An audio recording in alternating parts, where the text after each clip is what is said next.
Olá, amigos, companheiros, trabalhadores, público em geral, sejam bem-vindos ao canal de YouTube do Instituto de Estudos e Práticas Espíritas de Natal, o IEP.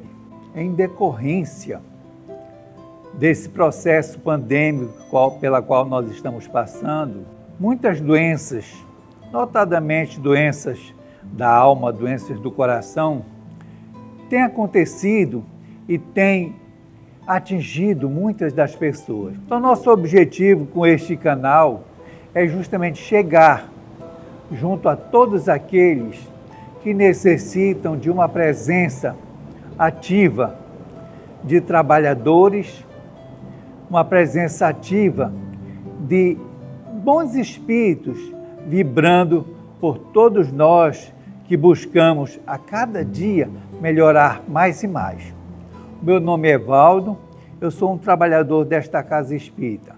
Sejam todos bem-vindos. Antes de você assistir à palestra que está prestes a iniciar, nós pedimos que você coloque um copo com água junto a você e nós pediríamos a intercessão de Dr. Adolfo Bezerra de Menezes, o mentor espiritual desta casa, que fluidifique a água, que torne essa água um medicamento para todos os males físicos e espirituais que por acaso tenhamos.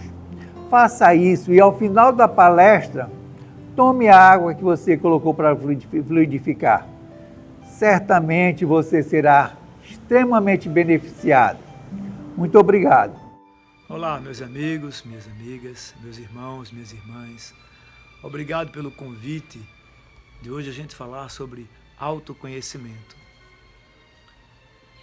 Autoconhecimento, uma das coisas muito faladas, muito discutidas nos centros espíritas, mas na maioria dos casos, na maioria das vezes, nem sabemos o que estamos falando, porque nós não nos conhecemos de verdade.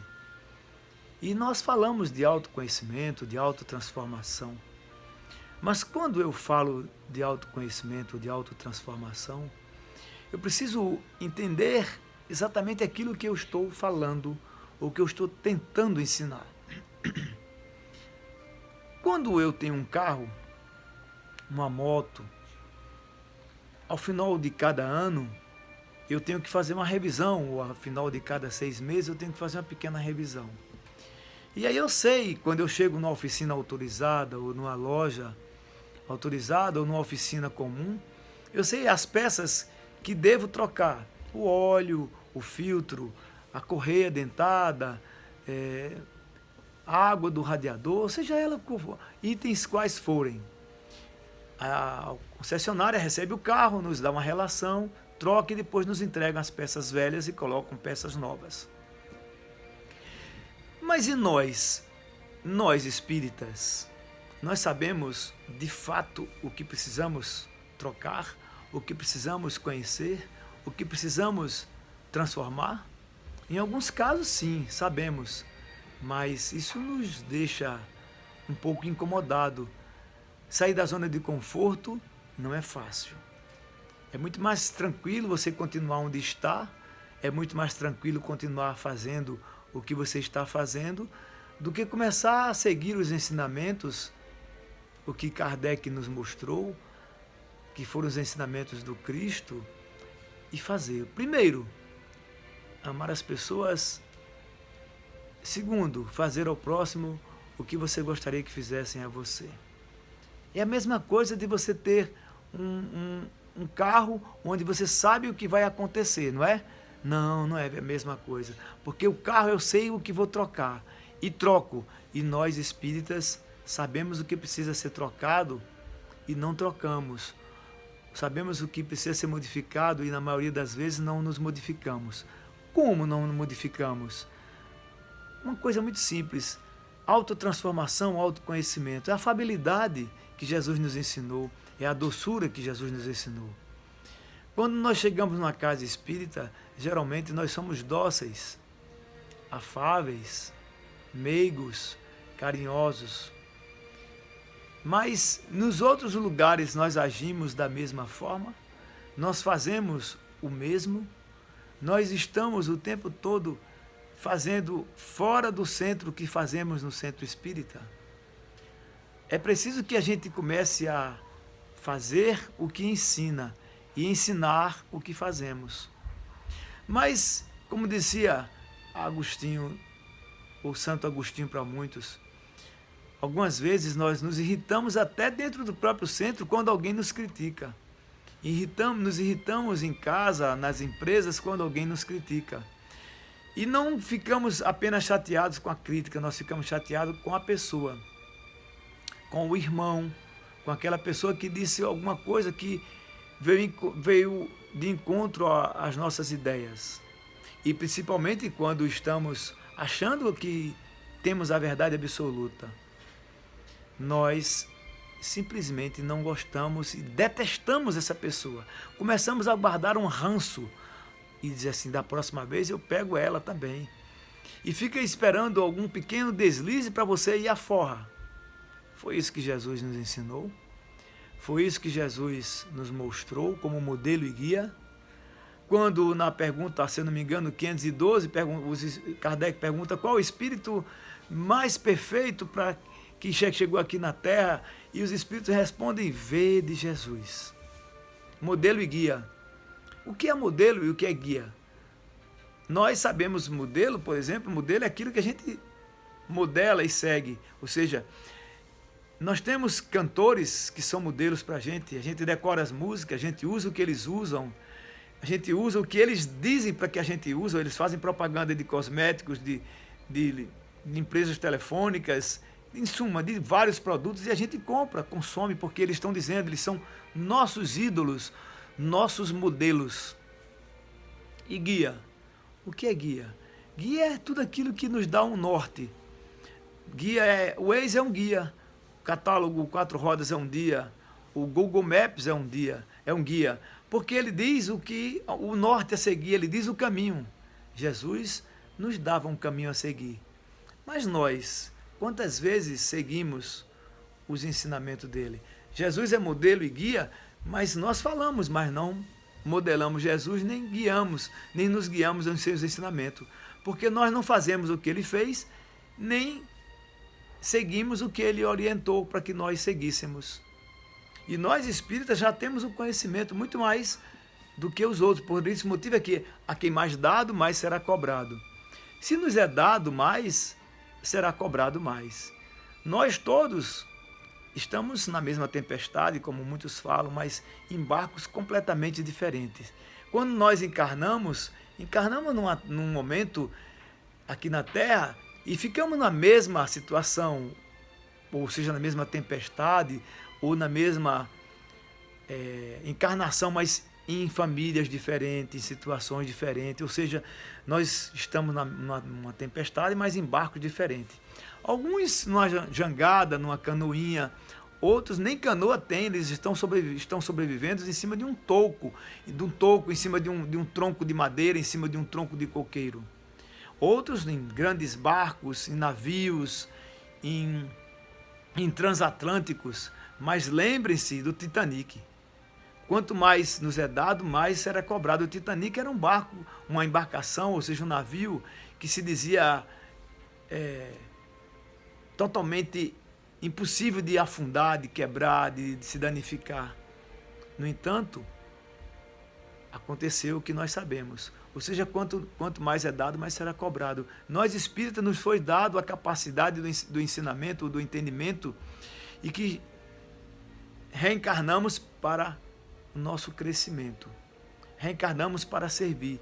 Existe um adágio que as pessoas muito falavam antigamente, que é: quem não vive para servir, não serve para viver. Presta atenção que nós já estamos indo de encontro aos ensinamentos do Cristo. Nós já estamos indo de encontro aos ensinamentos de Jesus, que é não julgar. O maior de todos os espíritos, o mais perfeito, ou perfeito espírito, nunca julgava as pessoas. E nós temos o hábito de julgar. Então, é preciso que a gente pare para pensar nesses detalhes, que às vezes são tão simples, mas que precisamos aprender a ouvir, precisamos aprender a fazer. Não julgar. E nós julgamos o tempo todo. Nós estamos o tempo todo julgando, condenando. Sim, porque hoje, como naquela época existiam os linchamentos de pedra, as pessoas apedrejavam, julgavam e até matavam. Então, hoje nós não podemos mais dizer quem não vive para servir, não serve para viver. Nós já estamos julgando. Hoje, nós espíritas devemos dizer o contrário, dizer assim: quem não vive para servir é porque ainda não aprendeu a viver. Então nós, espíritas, precisamos estar muito atentos a isso. Aprender a viver é servir.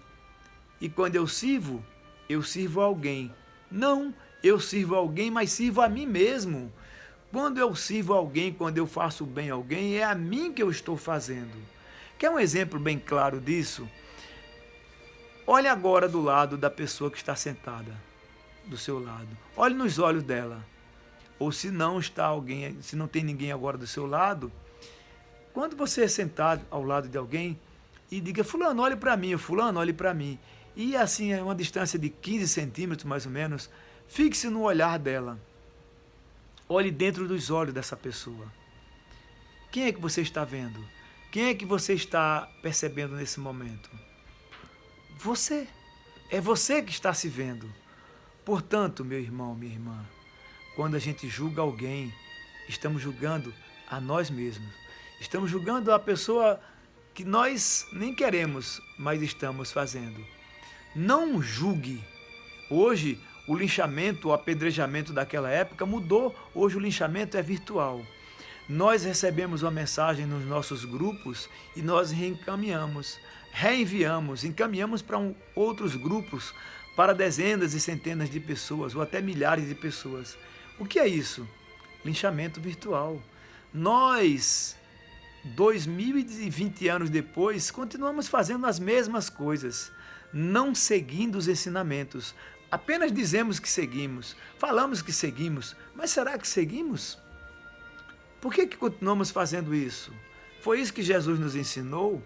Ou simplesmente ele disse: ama o teu próximo como a ti mesmo? E quando eu amo o próximo como a mim mesmo, eu não compartilho pessoas bêbadas caindo, pessoas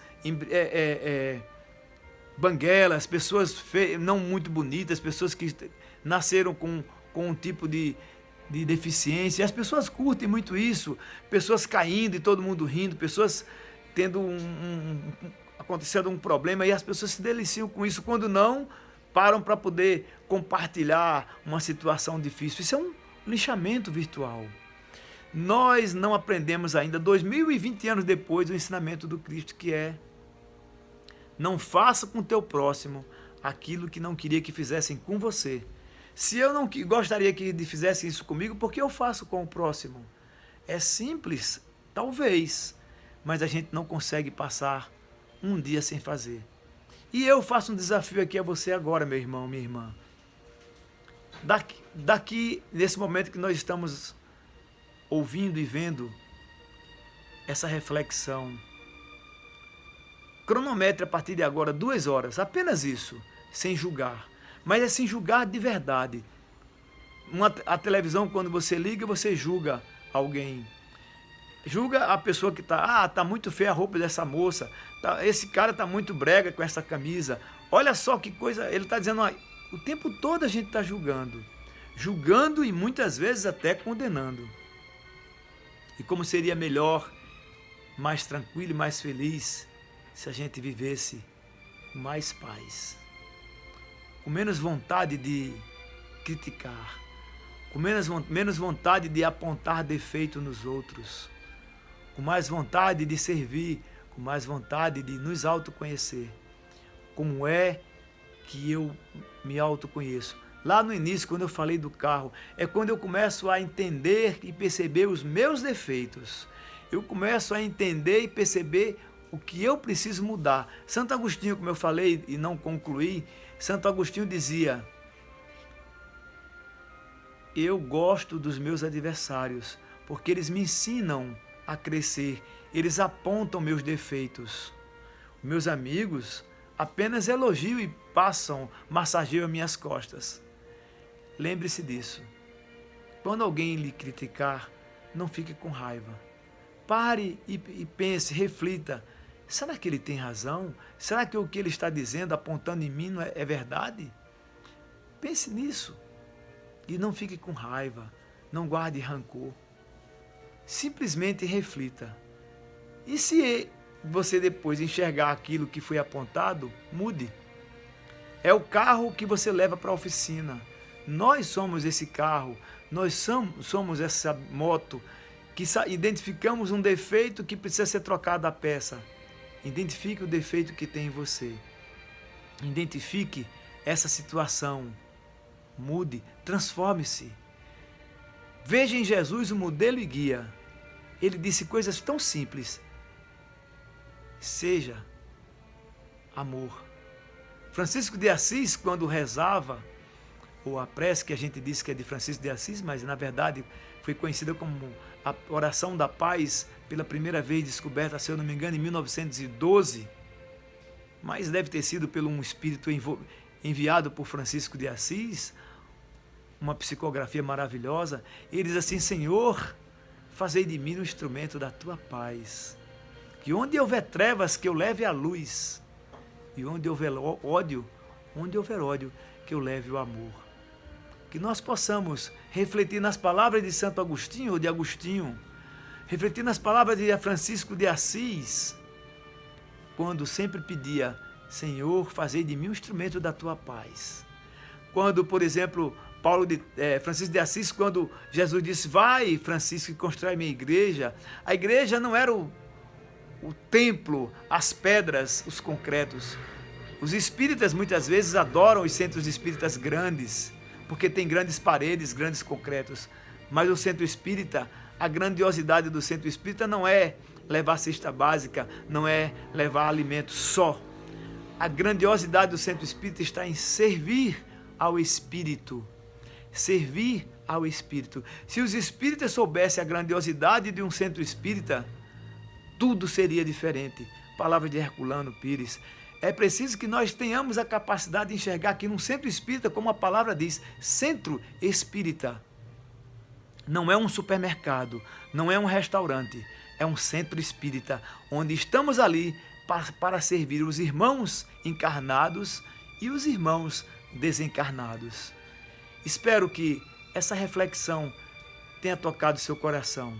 Espero que essa reflexão tenha servido para que nós possamos juntos construirmos a nossa autotransformação ou a nossa transformação. Autoconhecimento é isso, aprender a enxergar os nossos próprios defeitos e trocar essas peças que estão corroídas, estragadas e que precisam ser modificadas imediatamente. Que Jesus nos ilumine, que Jesus nos dê paz, que Jesus possa transformar de fato os nossos pensamentos e, acima de tudo, nossas atitudes. Muita paz, muita luz para todos e que em outra oportunidade nós possamos seguir em frente sempre. Meu nome é José Ramalho e se você gostou, comente, compartilhe com outras pessoas.